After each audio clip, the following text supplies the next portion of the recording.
Task Force citoyenne pour la médiation, la paix et la démocratie au Bénin. Elle a été lancée par le réseau Glegbenou hier à Cotonou.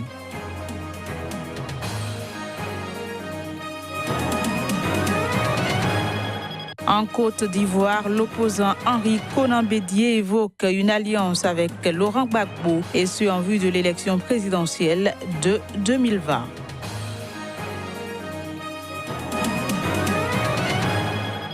Puis crise anglophone au Cameroun, les États-Unis réclament un dialogue immédiat entre le gouvernement camerounais et les séparatistes des régions du nord-ouest et du sud-ouest. Nouvelle session de l'information sur Sika TV. Bienvenue à toutes et à tous.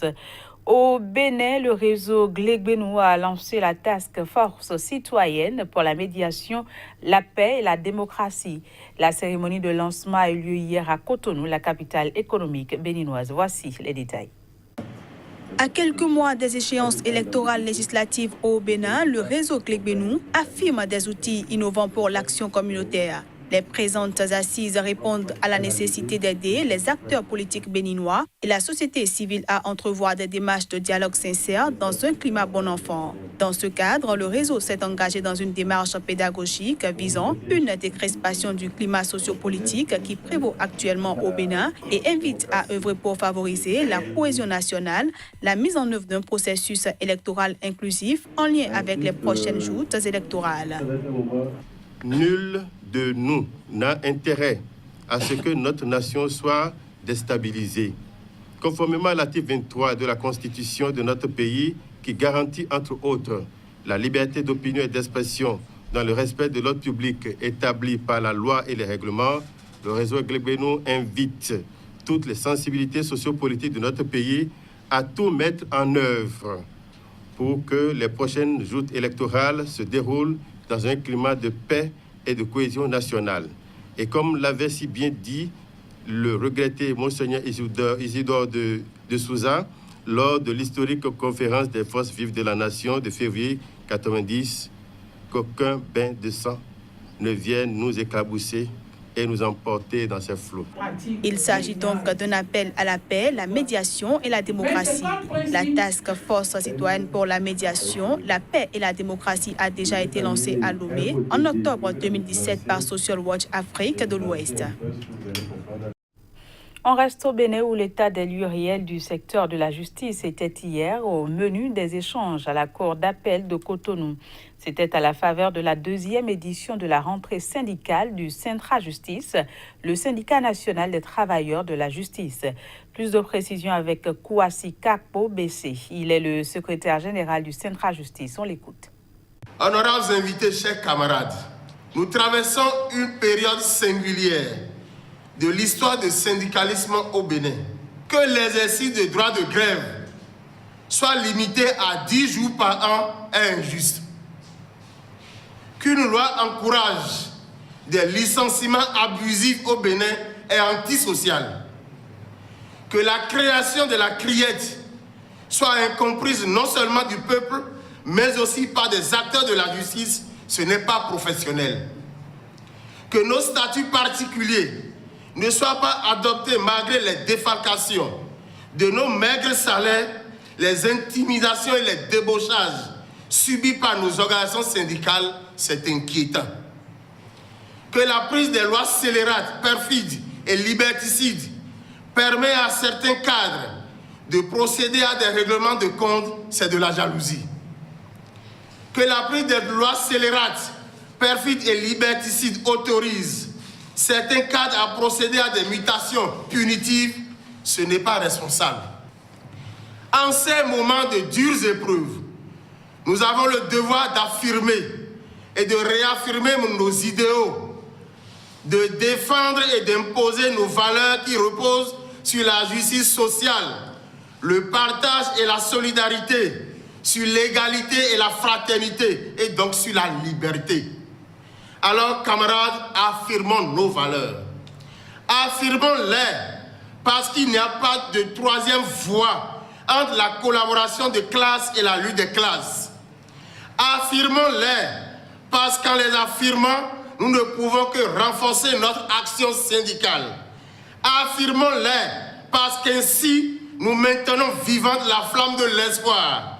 Pour ma part, et avec les membres de Central Justice, nous avons choisi notre camp, celui de la lutte pour la libération totale du peuple. Henri Konan Bédié, le président du principal parti d'opposition de Côte d'Ivoire, le PDCI, a affirmé avoir l'accord de l'ancien président ivoirien Laurent Gbagbo pour former une alliance, et ce en vue de l'élection présidentielle de 2020. Voici les détails.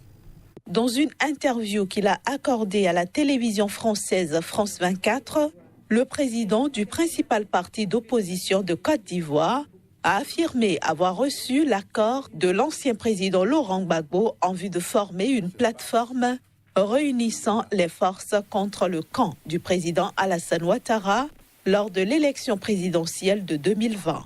Henri Konan Bédié a également invité une autre figure de proue de la politique ivoirienne à rejoindre sa plateforme. Il s'agit du président de l'Assemblée nationale, Guillaume Soro, membre du parti au pouvoir, mais réputé en froid avec le président Ouattara et à qui on prête des ambitions présidentielles et une certaine popularité parmi la population. Le Front populaire ivoirien est considéré comme le troisième parti politique de Côte d'Ivoire, même s'il a boycotté les élections depuis 2011. Jusqu'au mois d'août, le PDCI était l'allié du parti au pouvoir, le Rassemblement des Républicains, RDR, du président Alassane Ouattara, mais l'alliance a volé en éclats. En Guinée-Bissau, le bureau du procureur général a ordonné la reprise du recensement électoral, le plaçant sous étroite surveillance, et ce alors que la CEDEAO a de nouveau insisté pour qu'une nouvelle date de la tenue des élections législatives soit rapidement fixée. Saisi par plusieurs partis soupçonnant des fraudes informatiques, le ministère public avait ouvert une enquête la semaine dernière et suspendu le processus d'enregistrement des électeurs déjà prolongé à plusieurs reprises ces derniers mois. Mais en raison de la nécessité urgente de poursuivre la préparation des législatives qui auraient dû avoir lieu le 18 novembre dernier, le bureau du procureur a autorisé la reprise des enregistrements d'électeurs, mais tout en posant ses conditions. Désormais, les travaux du bureau d'assistance technique au processus électoral se feront en présence de tous les techniciens des partis politiques qui recevront toutes les informations demandées. Le bureau du procureur ajoute qu'il surveillera et supervisera désormais tous les actes jusqu'à la conclusion du processus en question. Par ailleurs, une délégation ministérielle de la Communauté économique des États d'Afrique de l'Ouest, CEDEAO, médiatrice dans la crise, s'était rendue mercredi dernier à Bissau pour évaluer la situation. Elle a obtenu l'engagement ferme des autorités à prendre toutes les dispositions afin de poursuivre les opérations d'enrôlement des électeurs, dont la phase du recensement brut est à 90%. C'est en tout cas ce qu'a indiqué dans un communiqué l'organisation régionale. La CEDEAO souhaite que la date des législatives soit fixée avant son prochain sommet le 22 décembre et que celle-ci se tienne avant fin janvier 2019. Au Togo, les élections législatives auront bel et bien lieu le 20 décembre 2018, malgré la crise politique qui secoue le pays et les appels incessants de l'opposition à reporter le scrutin. L'annonce a été faite par le ministre togolais de la fonction publique Gilbert Bawara, qui a déploré les violences ayant émaillé les manifestations de samedi et lundi dernier à Lomé et dans d'autres villes du pays. Le processus électoral en cours au Togo est irréversible et le scrutin se tiendra bel et bien le 20 décembre prochain. C'est la déclaration faite ce mercredi par Gilbert Bawara, le ministre togolais de la fonction publique, lors d'une interview accordée à certains médias. Dénonçant une vaste opération de manipulation des esprits, de désinformation et d'intoxication, le ministre a balayé les rumeurs annonçant une perspective d'un sommet extraordinaire de la communauté économique des États de l'Afrique de l'Ouest sur le Togo.